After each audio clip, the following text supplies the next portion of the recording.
Good morning po sa ating lahat mga kabayan. Meron kaming pupuntahan ngayon ni Nanay Antonina. Isama ko po siya kay Kuya Uming. Yes, kasi meron tayong surprise ni Kuya Uming. No? At may lakad kasi kami mamaya ni Nanay Antonina po mga kababayan. No? After po namin kay Kuya Uming, may lakad kaming dalawa. Mag-date muna kami, mamasyal muna kami ni Nanay Antonina. Bahala na kung saan kami pupunta. Basta isama ko muna si Nanay Antonina para maka-experience. Kasi sabi nga niya, gusto niyang pumunta at pumasyal dito sa bahay. O ngayon natupad, nawala sa plano. Kaya tara, Nanay Antonina, sama po muna tayo, ha? Bago tayo mamasyal. Kasi sakay po kayo dyan.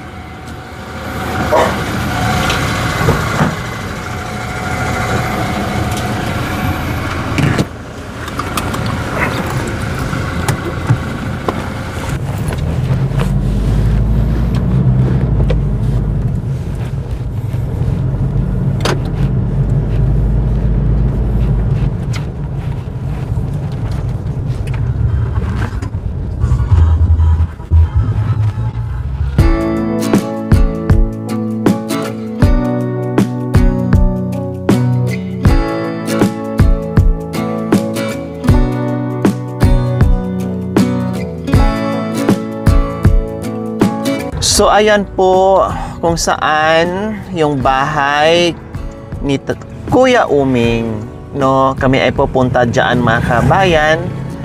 At tamang-tama po nandiyan siya at naglilinis or nag-iimbak po ng kahoy po mga kabayan. Kasi sabi ko sa kanya, yung mga tinanggal po namin doon ng mga kahoy, no, na maliliit ay iuwi niya dyan para hindi na siya maghanap ng panggatong. So ayan siguro iniipon niya. Kailang syempre bababa pa tayo mga kababayan.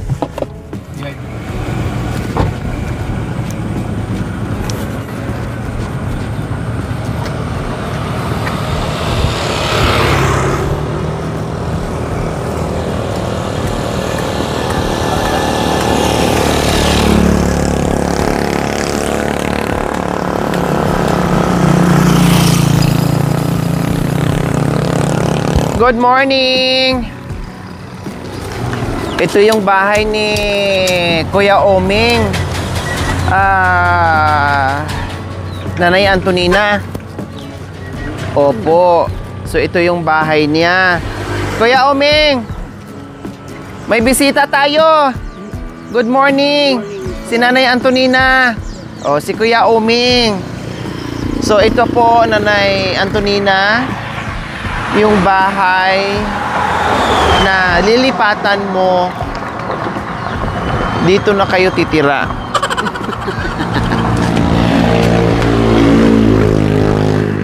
Kasi sa araw na ito, Kuya Uming, Nanay Antonina, mag-iisang dibdib na kayo.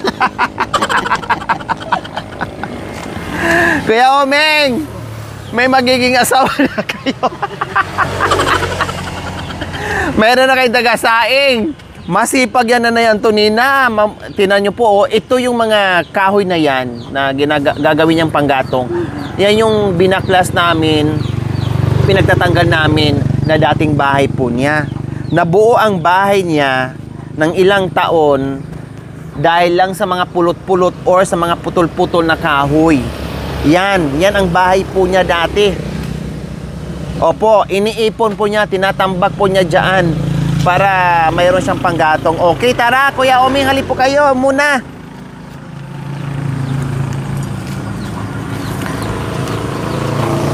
Meron namang daanan dito. Ayan, oh. Meron naman pong daanan dito mga kabayan. Iikot nga lang, pero no problem. Very easy. Oh, ayan. No, may daanan naman dito. At in fairness po mga kabayan, nilinis ni Kuya Uming yung harapan. O, di ba nakakatuwa? No, nakakatuwa. And then nilagyan niya ng gate dito mga kabayan. So ganyan na lang po Kuya Uming, ha. Huwag yun nang dagdagan kung ano-ano diyan, ha. O, okay na yung ganyan. Na nilagyan niyo ng bahagyang gate diyan. Huwag niyo nang punuin ng mga kahoy-kahoy kasi hindi naman na kayo mabasa diyan. Hindi na kayo safe na kayo dyan, Kuya Uming. At ngayon mga kababayan, kasi nga may bagyo. So ito, ilang araw umulan, No, halos isang linggo umulan mga kabayan, ang lakas ng ulan. O ngayon umaambon na naman. Pero yung tubig is hindi lumaki. Ganyan lang siya. Hindi nga natamaan yung puting natin mga kabayan. Grabe na yung ulan ha. Grabe na yung ulan. Grabe na yung ilang araw ng inulan na sobrang lakas mga kabayan. Pero kahit papaano, hindi umabot sa puting ni Kuya Oming po mga kabayan. Ulan ng isang buwan, no problem. Hindi pa rin aabutin si Kuya Oming dyan. So ayan, nakita natin mga kababayan, no. Diyan lang po kay Nanay Antonina, madulas po. Ayan po. So ayan po mga kababayan, itong mga panggatong ni Kuya Oming noon, no. Bahay po niya ito noon mga kababayan. Nilagay niya dito para kahit papaano hindi na siya maghagilap ng panggatong niya. At isa pa, ito, ginawan nga niya ng itong mga pirasong pinulik po mga kabayan na ginamit din sa puting para hindi mabasa dyan. So, ganyan. At least, yung bahay na tinirahan niya mga kabayan, hindi pa rin nasayang. At, nagawa pa niyang panggato ngayon, no? Napakinabangan pa niya. Okay, pasok. Pwede ba tayong pumasok, Kuya Oming? Oh, sige. Tara, punta po tayo. Nagkape na po kayo? O, pasok po tayo, tara. Ha? Alaga itik. Saan? May alaga kang itik? Saan? Wala naman. Silong. Sa silong. May alaga daw siyang itik mga kabayan. Nasaan na yung manok nyo? Ayun. Saan po, Nay? Sa silong mga. May alaga daw siyang itik mga kababayan. Hanggang ko rumabot. Ay, yung manok nandito sa loob. Kuya Oming, kunin niyo po yung manok sa loob. Hala, huwag niyo pong ilagay yung manok sa loob. Huwag niyo pong ilagay yung manok sa loob. Dito sa silong, hindi naman siya nababasa. Ha? Ay, nandito rin yung itik, Bakit pinasok niyo po yung itik, Kuya Oming? So, ayan mga kabayan, yung manok nandoon sa loob ng ang sosyal ng manok ni Kuya Oming, nilagay sa loob. Pati yung itik nandiyan din sa loob mga kabayan. Naku, na puro na pupo ang bahay ni Kuya Oming. Dito nyo po gawaan ng lagayan, Kuya Oming, sa labas, ha? Dito po, ha?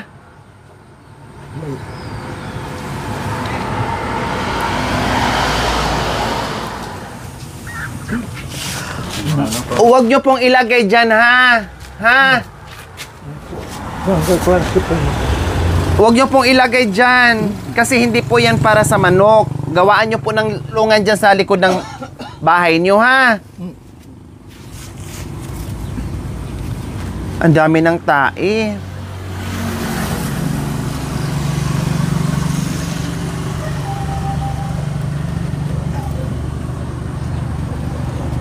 O tapos, yung itik nyo po, ang gagawin nyo po dyan sa itik, tanggalin nyo po yan dyan at ilagay nyo po doon sa likuran. Mayroon doong mga tolda doon sa dati mong bahay, yun ang ilagay mo doon sa kanila, ha, para hindi sila mabasa, ne? O. Punasan nyo po muna yung mga pupo doon, Kuya Oming. Basahin nyo po yan sa tubig. Punasan nyo pong pupo.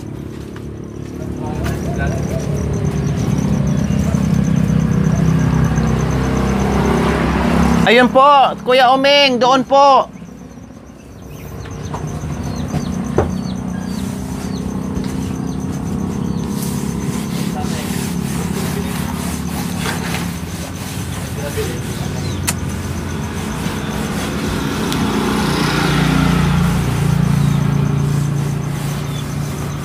Nilalaman na siya.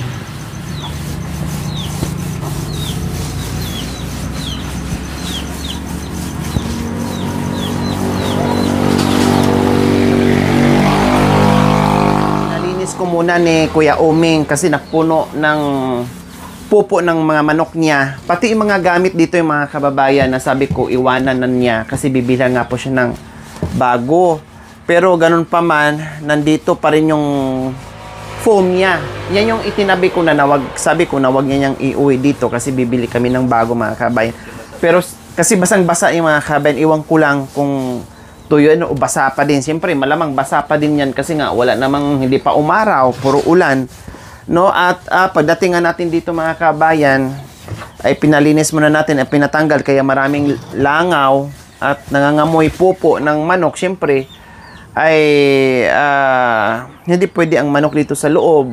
No? Sabi ko, gawa siya ng kulungan na katulad nito mga kabayan, no, na sa labas. Kasi mayroon namang mga tulda doon sa likod. Lagyan ng tulda ni Kuya Oming, maglagay siya ng kulungan na ganito para doon niya ikulong yung manok niya. At saka itong itik. Siguro binigyan siya ni Tatay Glenn. No, hindi ko alam kung ano, binigyan siguro siya ni Tatay Glenn po mga kabay ng itik. Kasi ang may itik dito si Tatay Glenn, maraming itik dyan si Tatay Glenn. So binigyan siya. So hindi rin po pwede na dito niya ilagay. Kasi mangangamoy, ang popo nandiyan, mangangamoy. And then ang langaw nandito, pag kumakain siya mga kabayan, pag nagluluto siya dyan mga kabayan, ay siyempre, bakterya din. Siya lang din ang mag-benefits doon sa dumi, mga kabayan. Kaya ipapatanggal ko to sa kanya, ipapalabas ko mamaya. No? Kasi baka mamaya maabutan kami ng ulan kasi umaambon na. Unahin ko muna yung mga gamit na maibigay natin sa kanya. Kuya Oming, mamaya na po yan. Pati yung bigas nyo po, wag nyo pong ilagay dyan. Kaya pala ang daming langgam. Kasi naglalagay po kayo ng bigas dyan. Sa manok. Lalanggamin pati ang asukal nyo po, ilagay nyo po sa lagayan. Nasaan na po ba yung mga lagayan nyo sa asukal para hindi po lalanggamin? Nasaan na pong walis nyo? Walis ting-ting.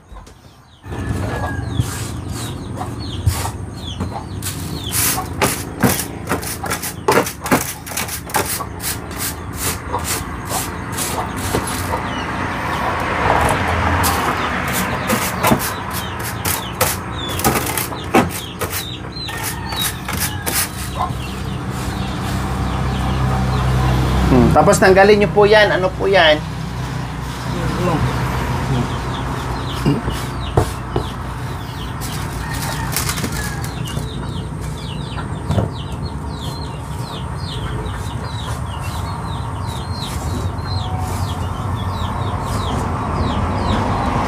So ayan na po mga kabayan, nandito nga po tayo para maghatid ng mga bagong gamit ni Kuya Oming. Kaya sabi ko mga gamit ay iwanan na doon dahil basa na, sira na.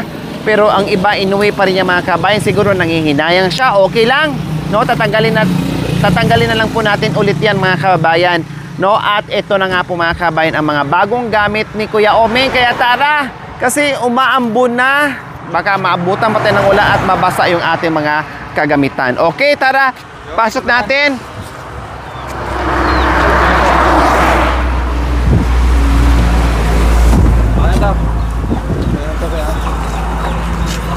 Hay, ang hirap ng ano, nalagyan ni Kuya Oming ng ano, ng gate. Hoy, manok. Hay.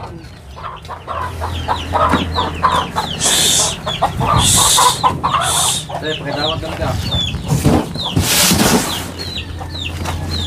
Pero nga, ipatabang naman pala po.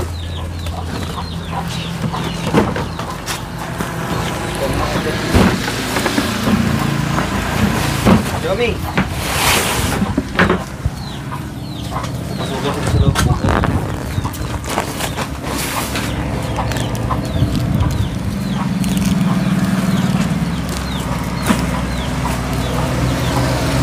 Kaya po Yomi, pasok kayo.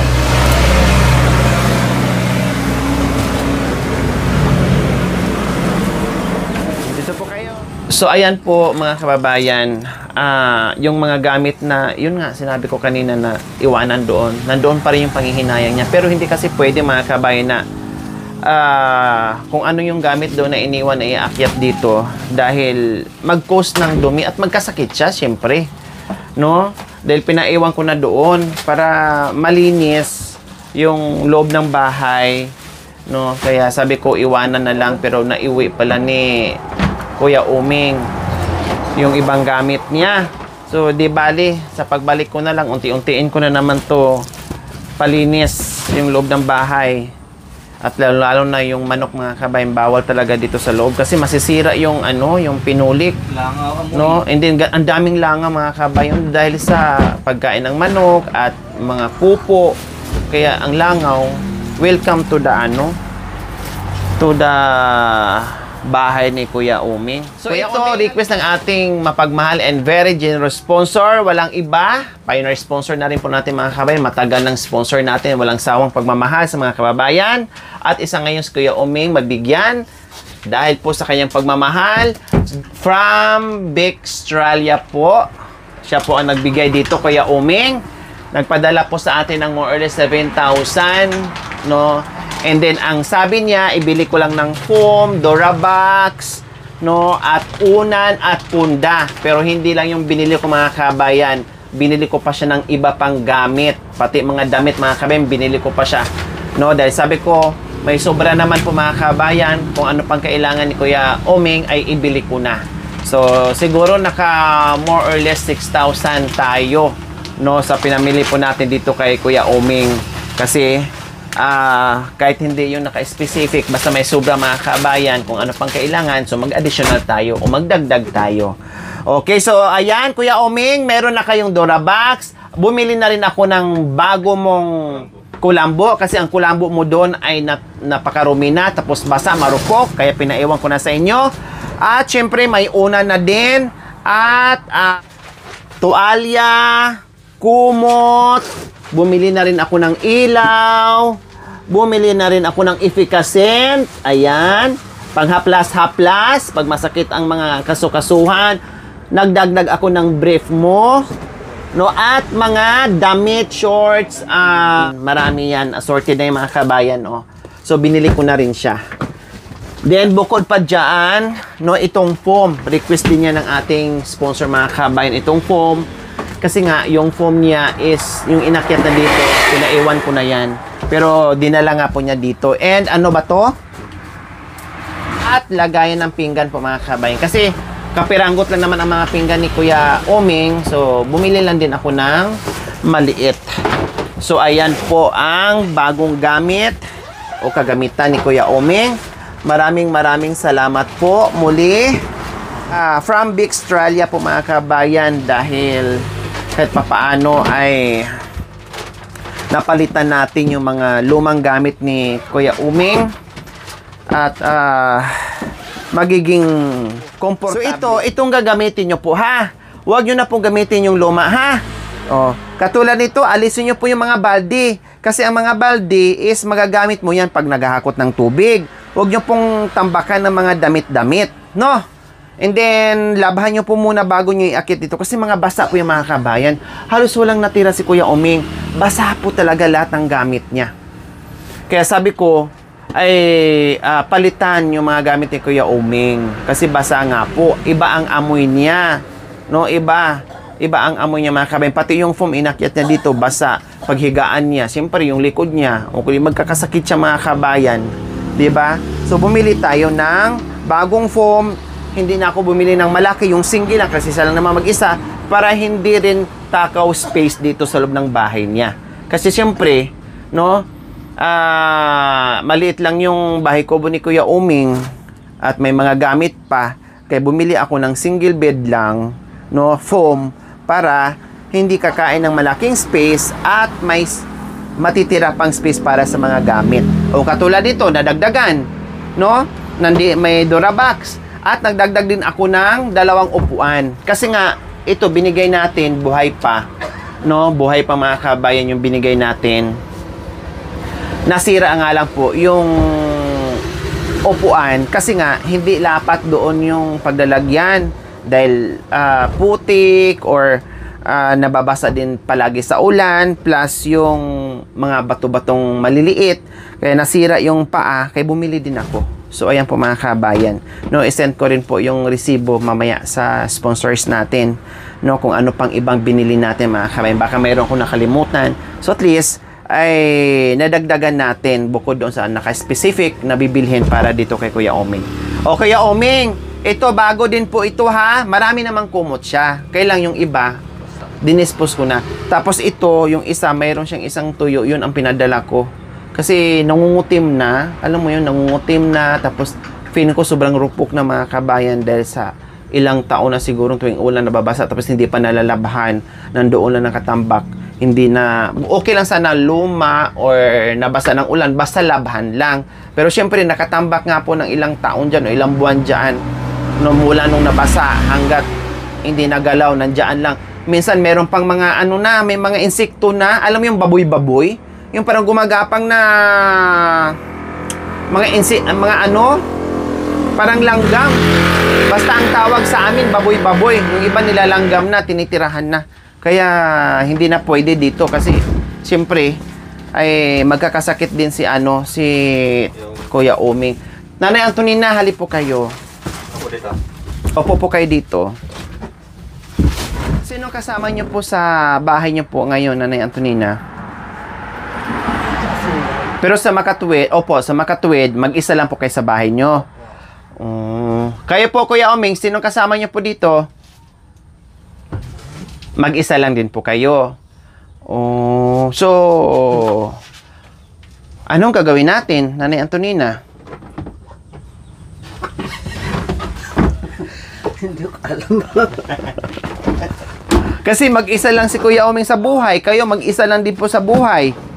Ayun. Ngayon, dito na kayo tumira.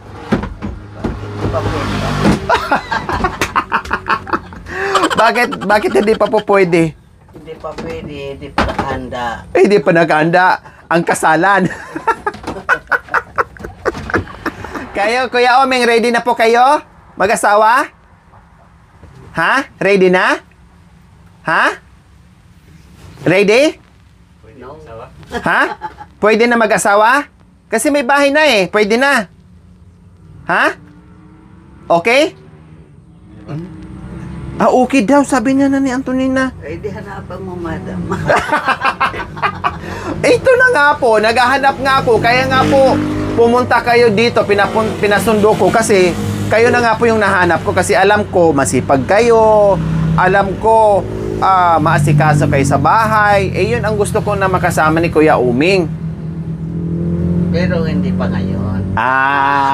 So, kailangan pa mamanhikan natin. Opo. Oh. Okay, sige. So, ayan po mga kabayan. Maraming salamat po. From Big Australia po mga kabayan. Salamat sa biyaya na pinagkaloob nyo po at nagkaroon ngayon ng bagong gamit si Kuya Oming. So, ayan, Kuya Oming, ulitin ko lang po ha. Ang manok, huwag nyo pong ipasok dito sa loob ng bahay. Kasi kanina ang daming pupo, ang daming langaw. Pag kumakain po kayo, bakterya, kawawa naman din po kayo. Kailangan ingatan nyo din po yung kalusugan nyo para hindi kayo magkakasakit dahil mag-isa lang kayo sa buhay, parehas ka ni Nanay Antonina. Buti sa Nanay Antonina kahit papaano may dumadalaw-dalaw ng mga apo. No? Tapos, yung inyong pato dyan, no, ay tatanggalin nyo rin po yan mamaya-maya bago kami aalis. Ilagay nyo po doon sa likod. Tapos, kunin nyo po doon yung mga natirang mga trapal. Ilagay nyo po dyan para hindi sila mabasa. Hindi po sa loob ng bahay, ha? Kasi dyan ka magluluto, dyan ka magkakain, nandyan yung mga gamit mo. Nakita ko yung mga plato mo, punong-puno na ng langaw. O bakterya po, yun, magkakasakit kayo, ha? Okay, so, ayan po mga kabayan, no? Sabi ko nga, ay iilan-ilan ang nakaspecific na gamit para kay Kuya Oming. Pero dinagdagan ko na. No, dinagdagan ko na at pati mga damit niya inuunti-unti ko na rin bumili pa ako ng kumot ulit, bumili pa ako ng tuwalya ulit and everything, no? Ayan, o Kuya Oming, gamit kayo ng moskitero ha para hindi kayo lamukin. O may mga bago kayong short, ingatan nyo po yung mga gamit ha. May panlakad-lakad na kayo, mga damit, ayan. Diba? So, ayan po mga kabayan. And then, binilhan ko rin siya ng ganito, long sleeve, no, para sa lamig-lamig, ganyan. or magtatrabaho siya. Ayan, sando din. Pag tag-init, ayan. Oh, 'di ba? Gaganda. Oh, ayan Kuya Oming, ganda ng kulay oh. Oh, kung katulad niyan mga kabayan ba. Tapos, syempre, meron ding pajama. Ay.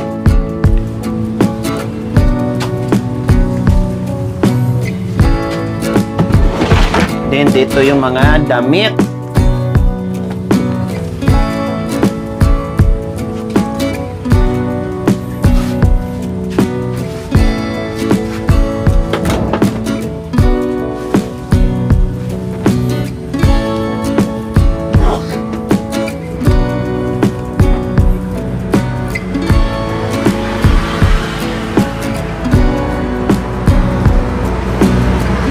Kuya Ming, yung brief nyo ha, dito ko ilagay sa my short ha.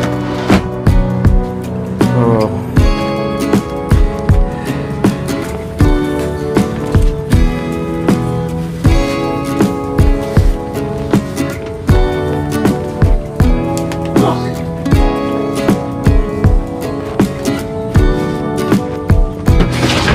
Then, yung tuwalya, kasi meron ka pa namang tuwalya dyan, labahan mo muna, ha? Then, ito, yung bagong kumot mo, ilagay ko na rin dyan. Ayan. O, tapos yung una nyo, ito ha, yung punda ha.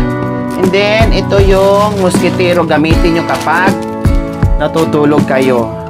Then, huwag mo kakalimutan Kuya Oming, laging magwalis. Ha? Yung mga damit, laging nakatupi. Huwag mong ikalat-kalat kung saan-saan para hindi tirahan ng mga insekto. Ne? Oh, may ano na si Kuya Oming. May upuan na. Ito, lagay nyo po dito. Oh, yung mga pinggan dito mo lagay ha. Pagkatapos mong kumain, hugasan mo yung pinggan, baso, lagay mo dito para hindi langawin, ha?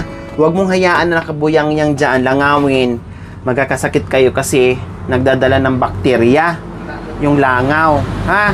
Tapos dito, halimbawa, pagagising mo sa umaga, pwede mong itupi, ilagay mo sa gilid para malaki yung space mo, ha? Okay, sige. So, ayan po mga kabayan, babalik na ako dito kasi meron pa akong ayusin ng mga gamit ni Kuya Oming dyan. No, na i-dispose na ako na mismo mag-dispose mga kabayan kasi sabi ko nga, yung mga tinabi ko na doon na hindi na dapat bibit-bitin dito ay binitbit ni Kuya Oming. At marumi yun mga kabayan, no? Hindi maghalo-halo dyan, magkakasakit. At tanggalin ko yun kasi hindi naman na magagamit.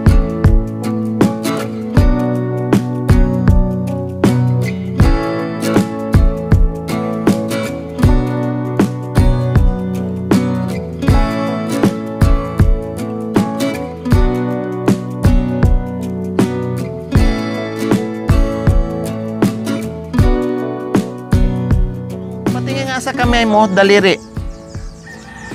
Ito, bakit hindi nyo po natatanggal? Tanggalin nyo po yan. Subukan nyo pong tanggalin. Kunin nyo po yan. Tinanggal na yan, pinalik ka na mata. Oh, kunin nyo po. Tanggalin nyo po yung yung singsing kasi namamaga na yung daliri nyo. Delikado, magkasugat. Ito, tanggalin nyo po. Sige, tanggalin nyo po. Ayan no, nagkasugat na nga oh. Ha? O, tanggalin nyo po yan ha. O, sige. Saka na lang kasi ang hihigpit. Kailangan mayroon pang gagawin. Kasi namamaga na. Naku, matitanong kayo, Kuya Oming. Ingatan nyo po yung sarili nyo, Kuya Oming. Kuya Oming, hindi na ako magtatagal ha. Dito na ako. Yung pinggan, hugasan mo na kasi nilalangaw ha. Gamitan mo ng sabon eh. May mga sabon ka naman dyan. Okay, sige. So, ayan po mga kabayan. At least, nagkasundo na si Kuya Oming and Nanay Antonina kasi maiwan nga po siya dito kahit mga 5 buwan lang. Pag nabuntis na, uwi na siya. Ay. Bakit? Anong buhay po, Nanay Antonina? Mas kahit anong hirap, saya-saya ka na lang para hindi ka tumanda. Tama! Yan ang sikreto. kahit anong tanda, kailangan mag-asawa pa rin para bumata pa din.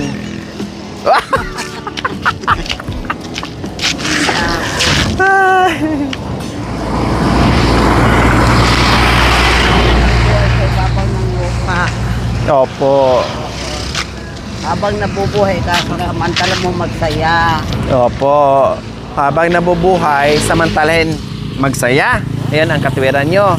Habang may buhay, samantalahin din mag-asawa. May pag-asa. Samantalahin din mag-asawa ni. O, sige, meron mag-ano. Oo, tara, balik na tayo. Pangalan tayo.